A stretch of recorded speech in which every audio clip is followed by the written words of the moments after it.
Hello, welcome to the concussion portion of this video. We're going to actually do the SCAT2 form testing program right now. So if you don't have that form available right now, you will want to go ahead and grab it or just pause the video and print it off. And I'm going to run you through on how you kind of do this, in this case it'll be a pre-concussion, hopefully it's pre-concussion, hopefully you don't have a concussion right now. But it's this would be a baseline test, in other words, for somebody like yourself or for myself who does not have a concussion right now. So we'll take you through it. What I do recommend is before you go ahead and do it to somebody else, or if somebody does it to you, that it's read through completely, either by the other person or by you, the examiner, in other words, because it has to have a certain flow to it, and also because you don't want to have too much of a length or a pause in time. There are some memory components to it, and if it takes too long, it could affect that person's score. Not a ton, but it certainly was something that, again, I've done probably about 500 to 1,000 of these, so it flows really well, and I'm pretty comfortable at running them. I certainly don't expect you to be an expert, but this is a testing tool that is used quite a bit, and want you to become familiar with it, so you have that in your back pocket if you ever want to, or just as a resource for you. So you'll see the first page of the SCAT2 form. I printed off a copy, of course, and I'm kind of going and looking down at it a little bit here and there. The first on the left side is just the demographics, and you'll want to fill that out. And then on your right side, you'll see that symptom evaluation box. Again, hopefully they're all zeros for you right now. And again, you can read that. You know, again, we would say to that person, what's your symptom? 0 being none, 6 being severe, and then 1, 2 mild, 3, 4 being moderate. Do you have a headache right now? And then they would respond back. Do you have pressure in the head? And again, being the baseline, hopefully they have none of those sort of symptoms right now. And then you just go through and do all 22 symptoms like that. Then you go ahead and make your recording on page 2. So go ahead and go to page 2, and then you'll see section 1 up there. And that's where you record the symptom score. Again, it will flow nice and easily. Again, read through it, and it'll just make sense. Then the physical signs score, again, there was no, that would be in the case of an actual injury. Again, doesn't really apply to the baseline so much, so it should be fine because there was no loss of consciousness, hopefully, during the baseline testing. 3 is the Glasgow Coma Scale, and again, because you're alert and talking and obeying commands and things like that, it should be a perfect 15. This would, again, only be in the case of an actual injury.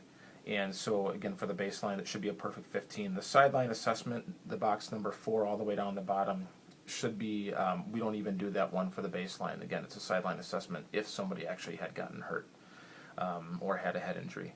So it doesn't apply here in the baseline.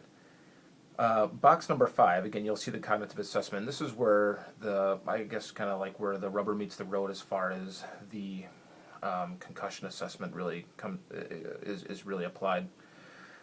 So you can see there's the first part is just cognitive assessment, and the first part's orientation. Again, you just ask that person, and they get a 0 if they don't answer it correctly, and they get a 1 if they answer it correctly. So what month is it? And then they would say, November, and then what is the date today? Blah blah blah, and you kind of go down, and then whatever score out of 5 they get, that's what they get. The next is the immediate memory score. And so how we do this, and you'll see that there's several different variations of words there, and part of that is because when we're doing mass testing like in the baseline, we'll actually have like let's say an entire hockey team, and when they leave the office, they may go ahead and talk with other players about what words were on there or what numbers were on there. We don't want them to jeopardize the rest of the scores, so we will mix them up and we'll decide which column of words to go with. The other thing is we may have one person that has to go through it multiple times, especially if they had a head injury, and we don't want them to become too familiar with the test, at least some of the words, so we'll go ahead and change those words up on them if they have to do multiple tests. But anyway, in this case, what we do is we would say to the person, I'm going to say 5 words to you, you repeat them back to me. It doesn't matter what order they are, but just repeat as many back to me as you can remember. And once you repeat those back to me, I'm going to say those same 5 words, you'll repeat them back to me, and then we're going to do that a 3rd time. For a total of 3 trials. So we would simply say, here are the 5 words: elbow, apple, carpet, saddle, bubble, and then they would repeat those back.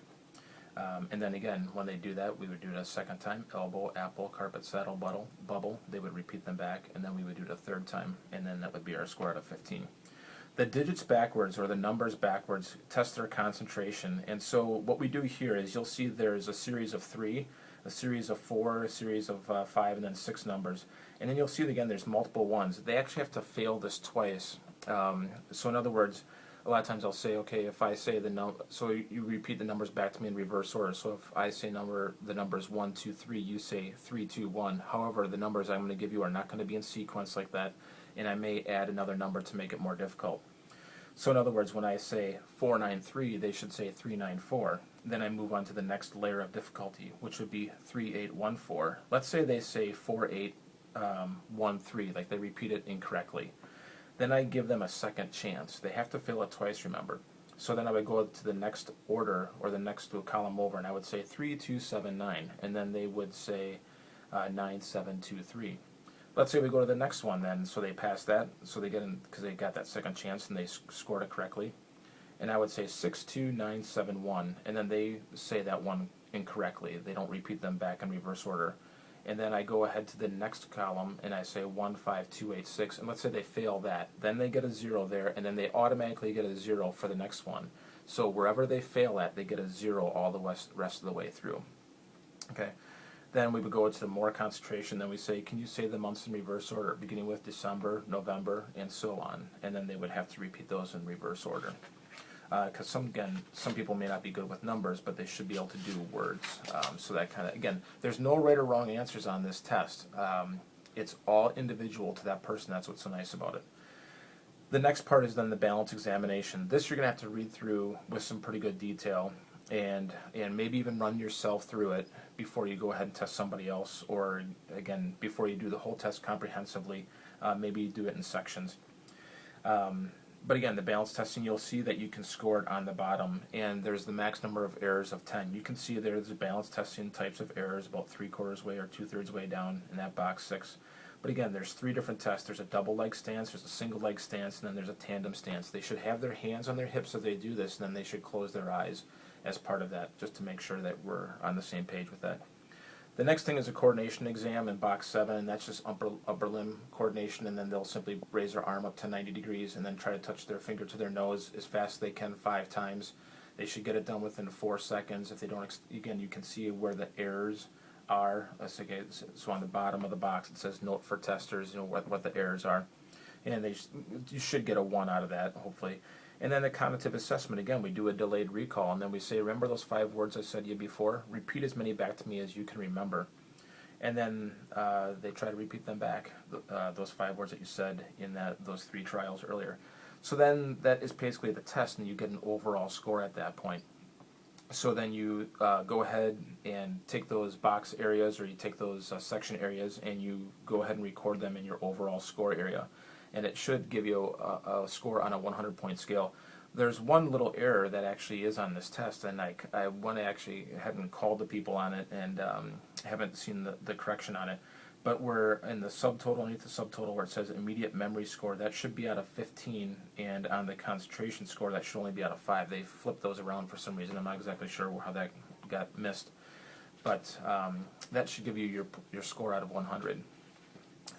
And again, your baseline. So hopefully you don't get hit in the head, but this would be a good tool. And we would use this then sometimes at the immediate point of injury, but really once they have symptoms of an injury, we pull them out and they're basically done for that day. And so this gives us a baseline, and it's individual per person. So let's say that person then comes in a couple days later and we give them a baseline test, and they had, let's say, an 85 on their test the first time, and they're at an 80. We know that they're well off. And they may actually go ahead and score even lower, or sometimes they do as well or higher, but they may still have symptoms. So this doesn't take the place of your clinical exam. You still have to go ahead and, we check for their lights to be equal and reactive to light. Their eyes equal and reactive to light. We do a symptom checklist and all that kind of stuff. So it is a little bit of a comprehensive exam. This is a great tool that we use.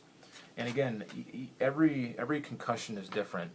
Each person, they may get hit the same way, but one person may get a concussion and one person may not. One person may get a worse concussion and then not. Or they may have people get the concussion on the same day, and then one returns sooner than the other one. And then there's also the history. Once they get into multiple histories and multiple concussions, it becomes very interesting to manage.